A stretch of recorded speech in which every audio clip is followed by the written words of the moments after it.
চরিত্রবান স্ত্রী হলে সেই স্ত্রীর স্বামী পাহাড়ের চূড়া। আল্লাহু আকবার। নাম হলো ময়না, গাল ফুলে তাকে কথাই কয় না। চিরা গেছে শাড়ি, আজই যদি কিনা না দাও চলে যাব কিন্তু বাপের বাড়ি। মেয়ে মানুষ কোনো পালকে আলোক করেই থাকে, সারা জীবন মোট করে দিয়েছেন, খালি একটা দিন হাটত থেকে আনেননি, সেই দিনে 10 বছরের শ্রম শেষ। তোমার সাথে বিয়ে হয় আমার জীবনটাই শেষ। এই কোয়ার সাথে সাথে রসুল বলছেন 70 বছরে আবাদত শেষ। মহিলার মুখ, মুরগির মুখ আর মৌলবীর মুখ, কয় মুখ হলো? মহিলার মুখ, মুরগির মুখ আর মুন্সির কয় মুখ? এই 3 মুখ হিংসের আটটি। আমার বাড়িতে মুরগি আছে, বলতেন দেশি মুরগি। সকালবেলা উঠে আমি মুরগি খাবার দিই, প্রায় 50-60টা মুরগি। আজ না পারে অত্যাচারে বগুড়িতে খাঁচা কিনে লেছে, মোট বাচ্চা খাঁচার মধ্যে তুলে তুমি তুর্কক দিয়েছি, ওটি এক মোট, ওটি এক মোট, 5 খান্তি দিয়েছি। তোরা 5 খান্তি 5 ভাগ সবলি খা। একজন মান নয় দৌড়চ্ছে, ও এক ঠোকর, ও এক তারা, এক সবল দিয়ে ওকে গাড়িয়ে ফেলে দিচ্ছে। আমার তো এখন লেখাপড়া জানে না, মনের দুঃখে বাড়ির মধ্যে চিন্তা করি কে ব্যাপার কিনি এক খুঁজ দিচ্ছি ইঙ্গে তারা বিকে। তাই যে আমার গিন্নি কলকের মুখ দিয়ে তারাই খেয়ে কোথাও আপনি জানেন না, হিংসুকে নাইটিও না।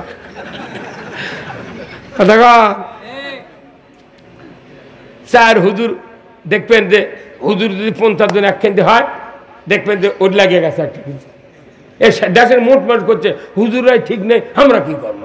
তোমরা আগে এক হও, তারপরে যা পারো তাই করো। আজ কয় বছরের লাগিয়েছি এক হয়, এক হয়, কেউ এক হচ্ছে না। কেউ করছে আমরা হকপন্থী, উনি করছে আমি না হকপন্থী। একজন বেদাত, একজন আকিদা খারাপ। কে তোর উইলে বাড়ি থেকে তুই ইসলাম কায়েমের পক্ষে এক হয়ে যা, পরে তোর আকিদা তুই মান, আমার আকিদা আমি মানবো। কথা ইসলাম বিজয় হোক, এ দেশে কোনো টেনশন নাই। একটা চোরের হাত বাইতুল মুকাররমের উত্তর গেটে কেটে দেওয়ার দৃশ্য ডিশের লাইনে যদি দেখানো হতো, যে আয়াত দিয়ে খতম তারাবি হয়, ওয়াসারিকু ওয়াসারিকাতু ফাক্তাউ আইদিয়াহুমা, সূরার চুন্নি যদি ধরা পড়ে, ও বাংলার মুসলমানেরা, সূরার চুন্নি যদি ধরা পড়ে, 5টা গ্যারান্টির পর খাদ্য, বস্ত্র, চিকিৎসা, শিক্ষা, বাসস্থান, 5টা গ্যারান্টির পর একটা চোরের হাত কাটার দৃশ্য বাইতুল মুকাররমের উত্তর গেটে ডিশের লাইনে যদি দেখানো হতো, বিটিভি, এনটিভি, এসটিভি, 21, 24, 71, 75, 96 চ্যানেলে যদি একটা চোরের হাত ঢাকায় যদি দেখানো হতো, তামাম বিশ্বের মানুষ দেখতো। আল্লাহর ইজ্জতের কসম, হুন্ডা চুরি, গরু চুরি তো দূরের কথা, মসজিদে সুরা স্যান্ডেলও চুরি হতো না। চুরি বন্ধুর জন্য বক্তৃতা করছে, আবার গায়ে গায়ে থানার থেকে এসে ওসি চৌকিদার দেখছে আপনারা পাহারা দেন। গায়ের 15 জন, 200 মানুষ 10 জনকে পালি করেছে। সারা রাত 10টার থেকে 3টে বন্ধু করছে, জাগো হে জাগো, কোরআনত কোনটি নেই, জাগো হে জাগো। খালি আইন করবি চোরের হাত কাটার, দুয়ার খুলে দে শুলে, তা হুন্ডা লাগবে না। আইন 5 মিনিট লাগবে, 5 মিনিটে বাংলাদেশ চুরি বন্ধ হবে। সেই আইনটা না করে ওরা জানে যে এই আইন যদি আমি করি তা আমারই হাত কাটতি, সেই দিন ভয়ে ওরাই করে না রে পাগল। তে একটাবার চোরের হাত কাটা আইন কায়েম হোক, আপনারা চান না? হ্যাঁ, কারা কারা চান হাত তুলতে দেখে? কারা কারা? না মারা কয় হাত তুলছেন? তে 1 হাত তুললে তিনগো হলো নে, কিন্তু 1 হাত তুললে মজা কি সম্পর্ক? 1 হাত তুলে না কেউ, কারণ কি 1 হাত তুললে মজা নাই, 2 হাত তুললে মজা। 2 হাত খেটক তুলিতেন, ব্যালট ছিল, ব্যালট ছিল। এইবার বাংলাদেশে মানুষ বুঝাই দিবি, খালি ফুঁপে আছে। মেলা যুবক আমার কাছে ফোন করে, হুজুর আপনার যা বয়স তাতে মনে হচ্ছে 16 বছরের যুবক এলেন, কথা কন। তা আপনাকে একটা কথা, আমাকে বিয়ে পড়ার লাগবে আপনার। কে করছে? 16 বছর আগে ভোটার হচ্ছি, এখনো ভোট দেওয়ার পারিনি। আমি বাপক করছি বিয়ে ঠিক করবো, ভোটের আগে ভোট দিয়েছে ওই দিন শুনতে বিয়ে করবো। আর আপনার যদি হেলিকপ্টার দিয়ে আসান লাগে তাহলে নিয়েছে আপনাকে দিয়ে বিয়ে করে নেব। চিন্তা করছে এখন যুবকেরা ভোট দেওয়ার নিয়ত করছে, বিয়ে করে ভোট দেবে। এই মানুষের এই হাত একবার ব্রেক হয়েছিল, ব্রেক। এবার খালি আনা করছে, খালি জানা সিলটা মারিয়ে ফেললে। দেশ স্বাধীন করছি 54 বছর আগে রে, এই দেশ স্বাধীন করছি, ভোট দেওয়া গেল না। কি এই ভোট যদি খালি দিল হয়নি, এ কেউ ক্ষমতার থেকে বলল না, খালি হাতত ব্রেক দিয়ে বাঁচা গেছে। বাইচে গেতে গেতে আল্লাহ আমাকে দেশ ঠান্ডা করে দিয়েছে, পুলিশের ভয় নেই, কিচ্ছু নেই।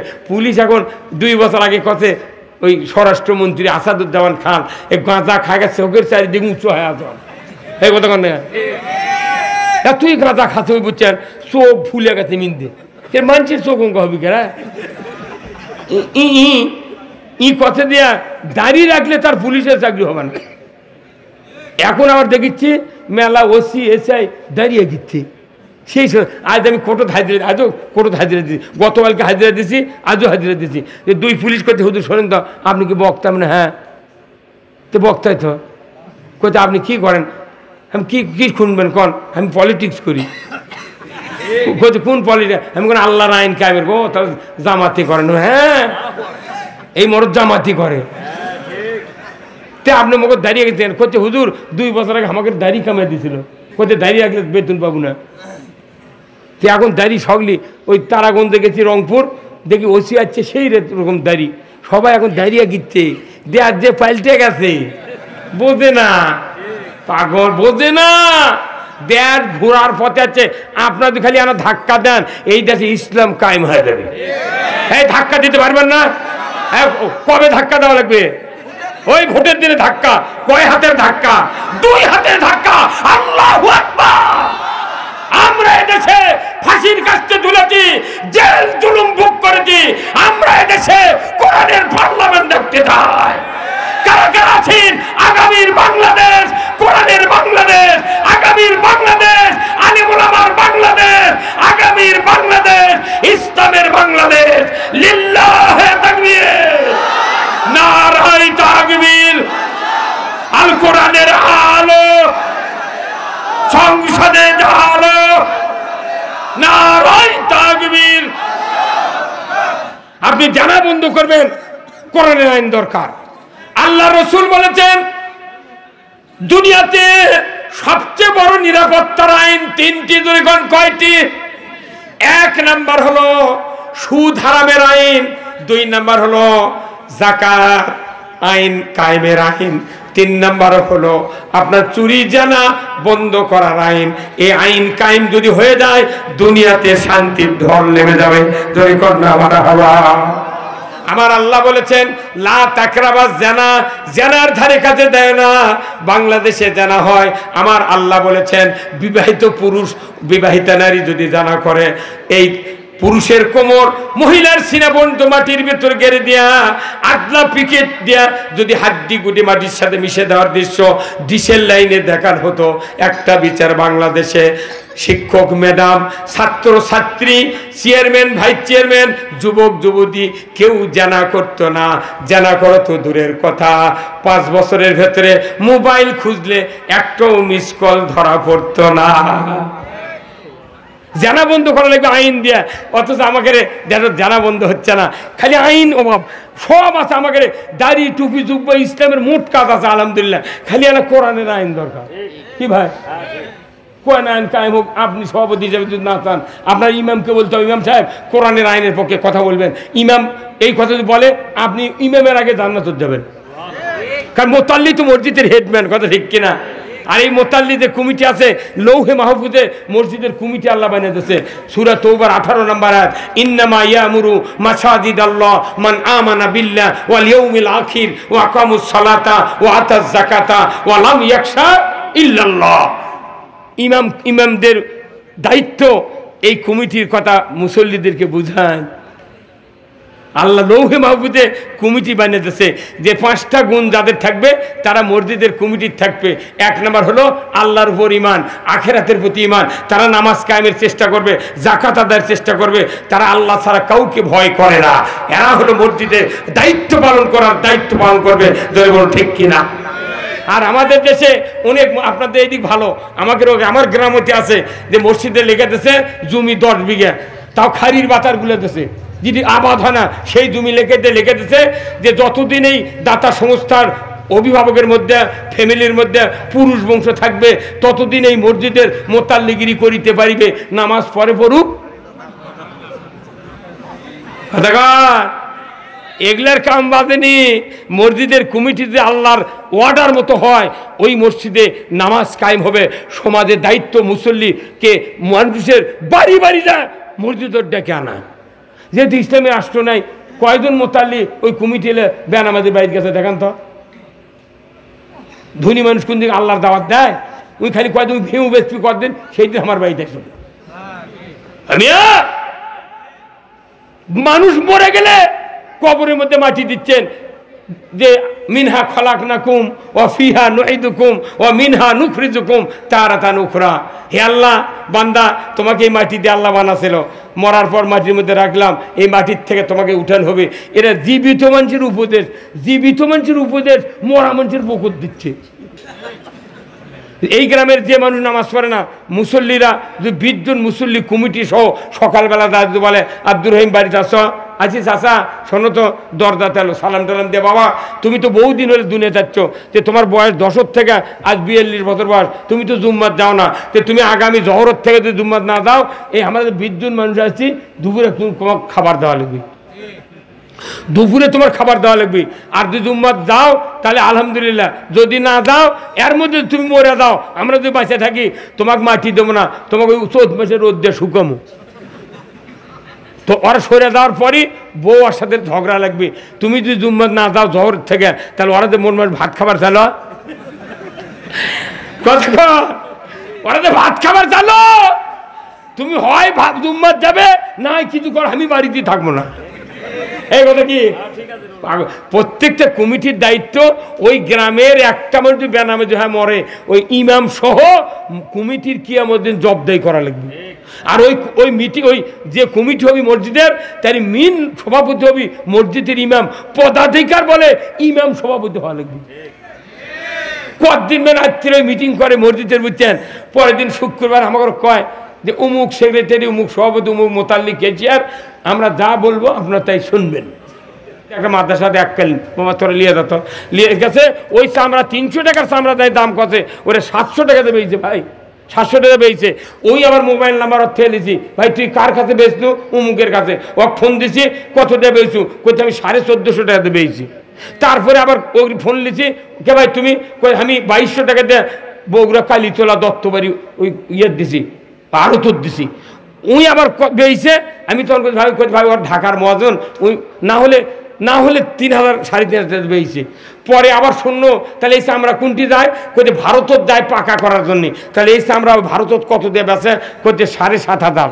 বেচার পর ওই চামড়া আবার কিনে নিয়ে বাটা কোম্পানি, পায়ে শু কোম্পানি, এরা যখন চামড়া জুতা বানায়, একটা করে চামড়া 10,500 টাকাতে কিনে নেয় ওরা। 10,500 টাকাতে কিনে নিয়ে 60,000 টাকার চামড়া বেচে, খেলে জুতো। কাল্লার চামড়া দিয়ে 3-4 জোড়া স্যান্ডেল 499 টাকা পিস, বাটা জুতো, তাও গোড়ার দাম লেখা আছে। এটা গরিব টাকা পাবি দেখে চামড়া কেউ লিখছে না। বকরির চামড়া ফ্রি, ভেড়ার চামড়ার দাম নাই। গরু 300, হয় দে না হয় না দে। কি সিন্ডিকেট জানেন?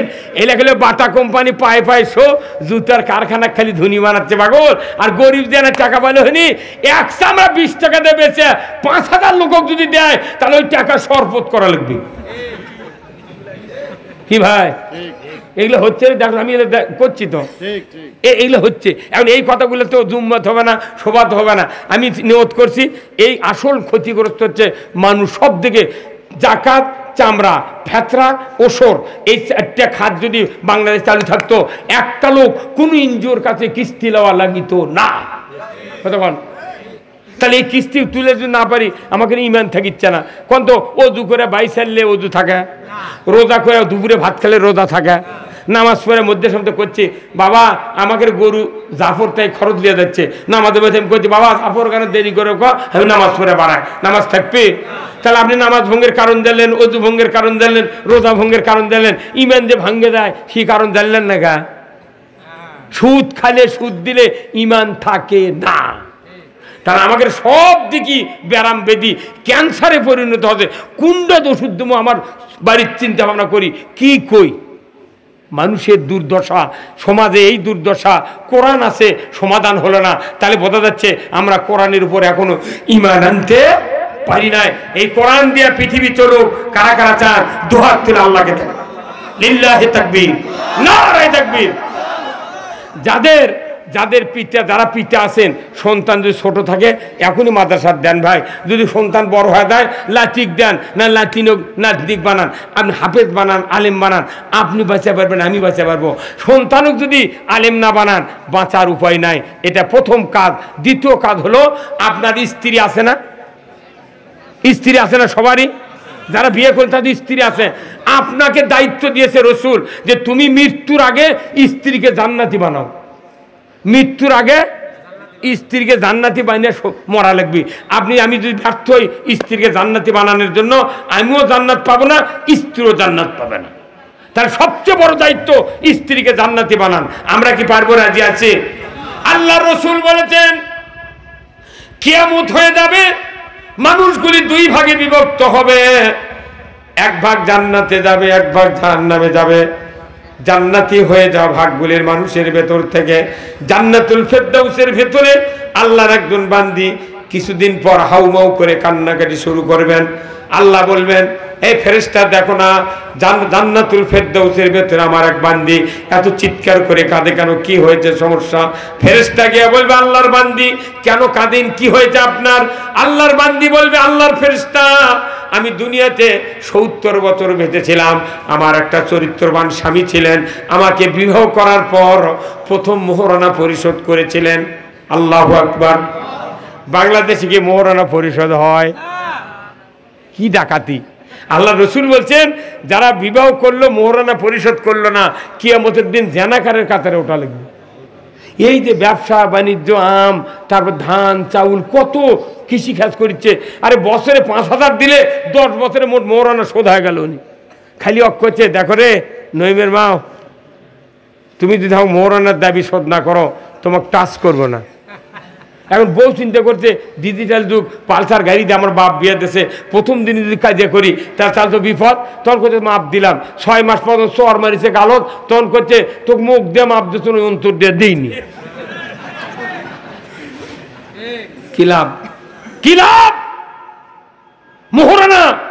ওই মেয়েটি বলবে, আল্লাহর বান্দা আমাকে বিবাহ করেছিল, মোহরানা পরিশোধ করেছিলেন, আমাকে ইসলাম দিন পর্দা কোরআন হাদিস দিয়ে আমাকে তৈরি করেছিলেন, আমি সারা জীবন মৃত্যুর আগ পর্যন্ত আল্লাহর গোলামি করেছি, রসুলের আদর্শ মেনেছি, আল্লাহ কিয়ামতের বিচারের পর আমাকে জান্নাতুল ফেরদাউস দিয়েছেন, আমি সুখী হয়েছি। কিন্তু দুঃখ একটা, আমার স্বামীকে মৃত্যুর পর থেকে আজ পর্যন্ত চোখে দেখি না, জান্নাত ভালো লাগে না।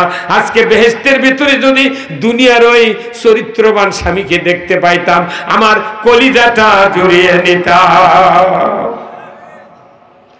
আল্লাহ বলবেন, ফেরেশতা মুহূর্তকাল দেরি করো না, দেখো না এই বান্দির স্বামী কোন বেহেশতে আছে। ফেরেশতা খুঁজতে খুঁজতে খুঁজতে 8 নম্বর জান্নাতে দেখবেন আল্লাহর একজন বান্দা ফুপিয়ে ফুপিয়ে কান্নাকাটি করছেন। লোকটিকে বলা হবে, আল্লাহর বান্দা তুমি কাঁদো কেন, কি দুঃখ বেদনা? জান্নাত তো কান্না করার জায়গা নয়, সুখ উপভোগ করার জায়গা, তুমি কেন কাঁদো? লোকটি বলবে, আল্লাহর ফেরেশতা, দুনিয়ার জমিনে আমি 80 বছর বেঁচেছিলাম, আমার একজন চরিত্রবান মুমিনা সলেহা একজন স্ত্রী ছিলেন, আমি তার মোহরানা পরিশোধ করেছিলাম, ইসলাম শিক্ষা দিয়েছিলাম, দিন শিক্ষা দিয়েছিলাম। আমার মৃত্যুর পর থেকে আজ পর্যন্ত আমার ওই স্ত্রীকে চোখে দেখি না, আমার জান্নাত ভালো লাগে না। 70 জন হুর গেলেমান আল্লাহ তাআলা আমার খাদেম হিসেবে দিয়েছেন, কিন্তু আমার ভালো লাগে না মন। ওদের ভেতরে যদি আমার ওই দুনিয়ার চরিত্রবান মুমিনা সলেহা স্ত্রীটা দেখতে পাইতাম, আমার কলিজাটা জড়িয়ে নিতাম। আল্লাহ বলবেন, ফেরেশতা মুহূর্তকাল দেরি করো না, যে বান্দা আমার স্ত্রীকে জান্নাত হিসেবে তৈরি করার সহযোগিতা করেছিল, আমি তার কর্মকাণ্ড সব কবুল করেছি।